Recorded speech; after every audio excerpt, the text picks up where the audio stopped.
Bienvenue à Film Résumé. Aujourd'hui je vais expliquer le film thriller appelé Girl in the Basement.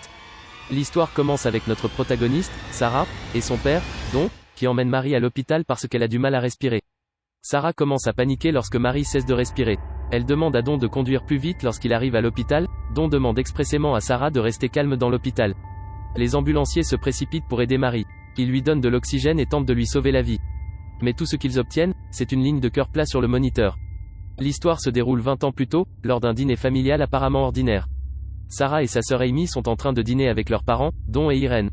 L'ambiance sur la table change lorsque le père de Sarah montre son côté oppressant, en ne lui permettant pas d'aller à une fête et en montrant son autorité sur la famille.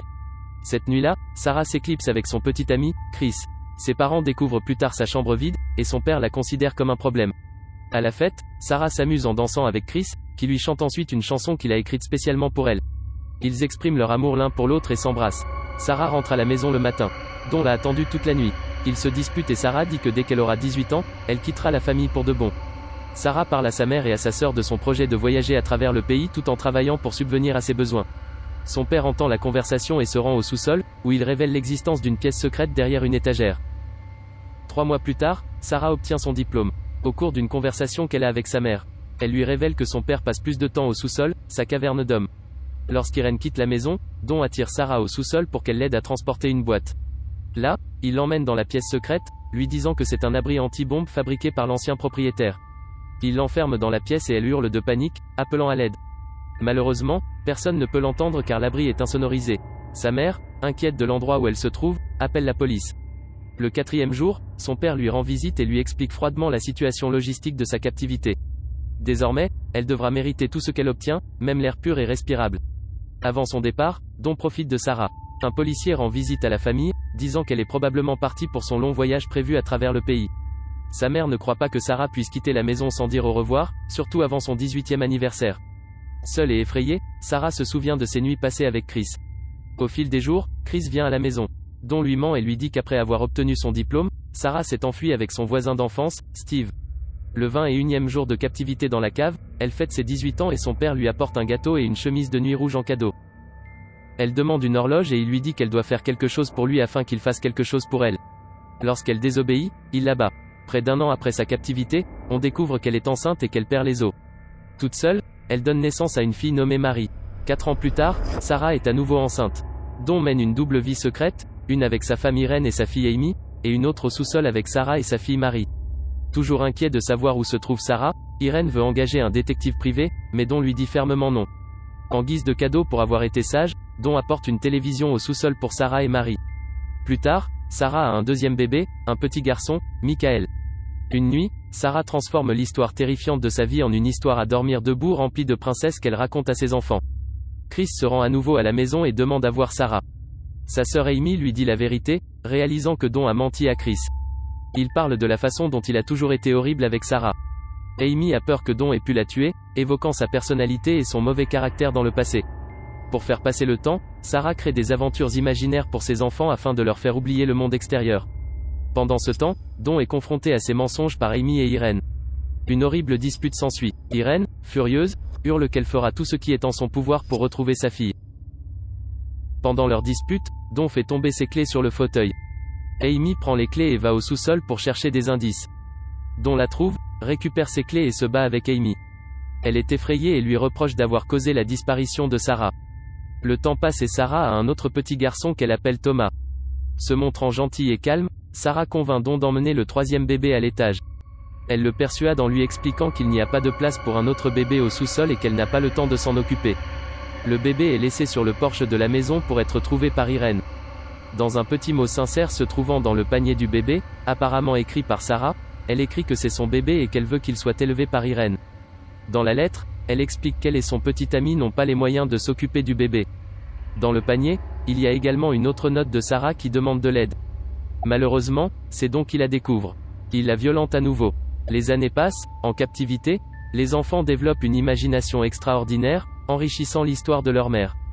À présent, Sarah est dans la cave depuis 14 ans. Marie est devenue une belle jeune fille qui, un soir, essaie de se maquiller. Lorsque Don s'intéresse à sa beauté, Sarah supplie Don de laisser sa fille tranquille.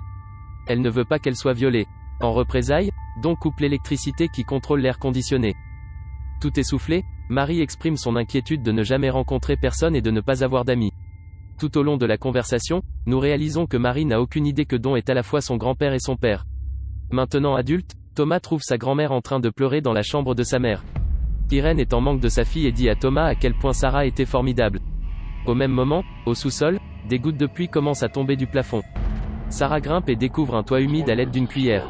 Elle creuse son chemin jusqu'à la surface, où elle lance un signal de détresse. Un voisin le remarque et en parle à Don plutôt que de vérifier. Don bat Sarah, qui est à nouveau enceinte. Les coups lui font perdre son bébé. Alors qu'elle hurle de douleur, Sarah accouche d'un enfant mort-né et Don enterre le bébé dans le jardin. Don se rend au sous-sol et se plaint. Il fait également l'éloge de Thomas, qui est maintenant un athlète accompli. Lorsque Marie et Michael demandent quand ils vont être conduits dans le monde extérieur, Don accuse Sarah de son mauvais comportement. Elle est la raison pour laquelle ils sont piégés en bas. Sous la pression des questions interminables de ses enfants sur leur vie, dans un accès de rage, Sarah crie et démolit tous leurs meubles. Épuisée, elle s'écroule sur le sol, se rappelant ses plus beaux moments avec Chris. Ses enfants l'enveloppent dans une couverture et nettoient leur maison. Ils s'excusent auprès d'elle. Émue, Sarah leur dit qu'ils sont assez grands pour entendre la véritable histoire de leur vie en captivité. Jusqu'à présent, ils savaient que Don vit à l'étage avec leur tante Irène pour l'aider à s'occuper de Thomas. Lassée de tous ces mensonges, elle leur raconte tout, à commencer par le fait que sa vie est l'inspiration de leur histoire préférée. Tout doucement, elle leur explique que Don est son père, mais aussi leur père. Au moment où Marie découvre la douloureuse vérité, elle fait une grave crise d'asthme. Les enfants ont alors l'impression que quelque chose ne tourne pas rond chez eux. Sarah les rassure en leur disant qu'elle les aime et que Don est le seul à blâmer. Un an plus tard, un autre incident se produit entre Don et Michael après que Don a insulté Sarah et ses parents. La nourriture pour le sous-sol est réduite étant donné que Don a des problèmes au travail. Il perd son emploi.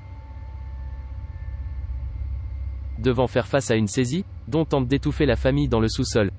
Il relie les gaz d'échappement de la voiture à la bouche d'aération. Il est interrompu par Thomas dans le garage qui, sans le savoir, leur sauve la vie. Alors que Don et sa famille s'amusent autour d'un barbecue dans le jardin, Marie est malade et a du mal à respirer. Don refuse d'emmener Marie à l'hôpital. Sarah le supplie de l'aider. Elle promet de ne rien dire de tout cela. Don accepte. Michel est laissé derrière. 20 ans de captivité ont passé, et nous sommes maintenant au début du film, lorsque Marie est emmenée d'urgence à l'hôpital. Sarah est extrêmement inquiète pour la vie de Marie et se sent vraiment soulagée lorsque les médecins lui sauvent la vie. Lorsque l'infirmière demande plus d'informations sur les antécédents médicaux, elle apprend que Marie est scolarisée à domicile et n'a été traitée qu'avec des remèdes naturels. Mais elle semble fatiguée et perdue dans sa tentative d'évasion. Sarah renverse de l'eau sur les formulaires médicaux et se sépare de Don. Quelques secondes avant que l'aube ne la surprenne, Sarah rejoint l'infirmière et lui confie qu'elle a besoin d'aide. Un officier de police va parler à Don. La police l'arrête. Sarah annonce la nouvelle à Marie. Ils sont en sécurité et libres. La maison est remplie de policiers qui libèrent également Michael. Irène et Thomas sont anéantis lorsqu'ils voient Michael suffoqué alors qu'ils le sortent de la cave. Don voit tout depuis l'arrière du véhicule de police. Plus tard, par une belle journée d'été, Marie, Thomas et Michael jouent dans la campagne tandis que Sarah, Irène et Amy les surveillent depuis le portique de la maison. Marie remarque quelqu'un qui vient de l'allée. Il s'agit de Chris. Il arrive sur sa moto avec Sarah. Ils vont se promener. Il s'excuse de ne pas avoir fait plus d'efforts pour la retrouver et d'avoir cru à la version son père. Il lui offre un cadeau, un casque de moto rose qu'il lui avait acheté à l'âge de 18 ans lorsqu'il avait l'intention de partir en voyage. Enfin heureux ensemble, ils partent pour leur tour de moto tant attendu. Abonnez-vous et activez les notifications pour pouvoir regarder plus de vidéos comme celle-ci. Merci.